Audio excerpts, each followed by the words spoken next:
Hey everybody, Quantum here, and in this video we're going to be showing you how you can set up the most powerful Salamangreat combo in Master Duel as of September 2024. So this is, as of me making this video, obviously the most up-to-date. Let me know if there's anything you would change in this combo. But since we didn't open up the Lady Debug, but we did hard draw the Code of Soul, we're going to have to do a little bit of a workaround combo in order to get our Cyber's Wicked effect off, which is going to search for the extender in the tuner that allows us to make the Brotherhood synchro. We'll cover that when we get to it. But in this situation, you see that I did not activate the Gazelle on the link off of the Spinny because I wanted to save it to trigger it now on the summon of the Wicked since I linked off the Bailings. And because I didn't have the Lady Debug, I don't want to banish the Code of Soul. This is my interruption during my opponent's turn, or the Spinny, so I end up banishing the Bailings, which I can always recur with the Salamangreat charge later on, which I do search out at the end of this combo. Or I can just make another Bailings for the protection during my opponent's turn anyways. So here we're going to end up chain linking the Gazelle, which is going to get blocked by the Wicked. You can see that we search out the Weasel with the Wicked, and then we dump the counter spell in the Salamangreat Roar. Now we already have the Rage, so we got both traps in rotation, but this combo is so overkill that we could have ended up searching every single spell and trap if we wanted to. Anyways, we're going to go ahead and bring back the Spinny and go into Mirage Stalio. So at this point, if you did get Nibiru, your only extender would be the Weasel. If you ended up not being able to use Mirage Stalio to bring out an extender, because one of your other extenders will end up being the Foxy, which we'll search out later. So off Mirage Stalio, I end up searching for, again, a one of in the Salamangreat of Fire, which searches me the Jack Jaguar, which I plan to pitch off of the Foxy when I bring it to field. So off of the Promethean Princess now, using the Cyber's Wicked and the Salamangreat of Fire, I bring back a level 3 Code of Soul. I've already used the effect, but off of that level 3, I'm going to be able to synchro with the Weasel, which I'm now able to special summon since I have more than 2 Salamangreats in the graveyard, and make the Brotherhood of the Fire Fist Horse Prince, which has a lock to not special summon any level 5 or higher monsters, but we don't care about that because we are going to bring out a level 3 monster.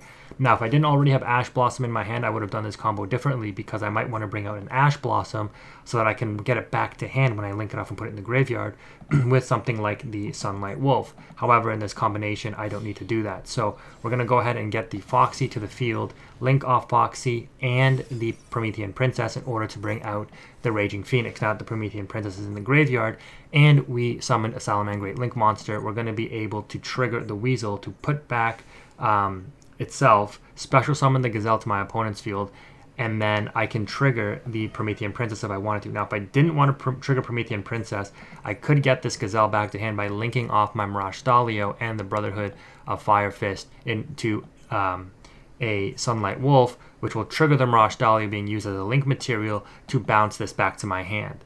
So there's two different combinations or two different lines you can go for here.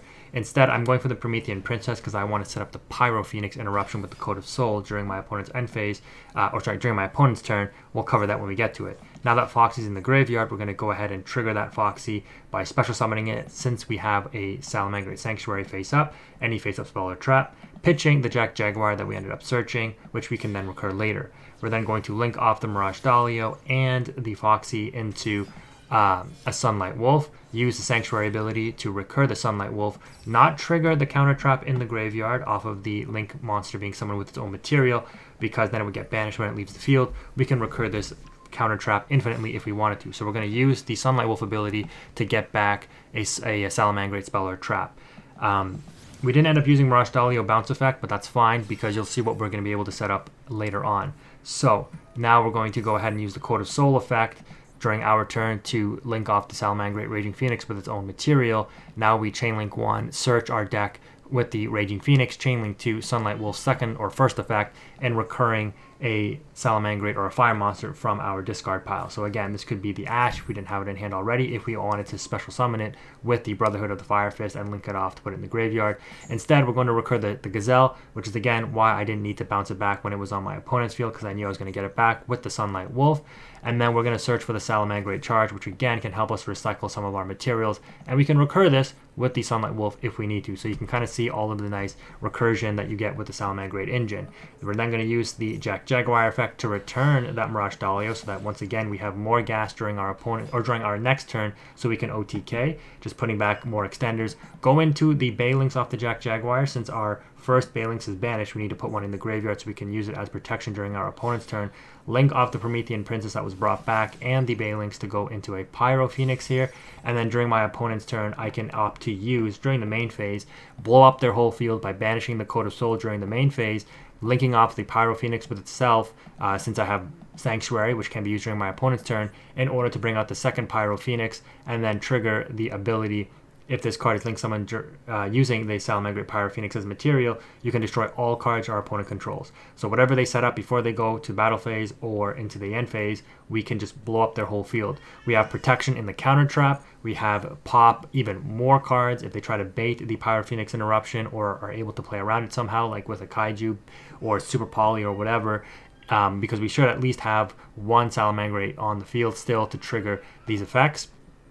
And then we have the charge, which we can activate both abilities, even though it only looks like we can only activate the target 3 right now.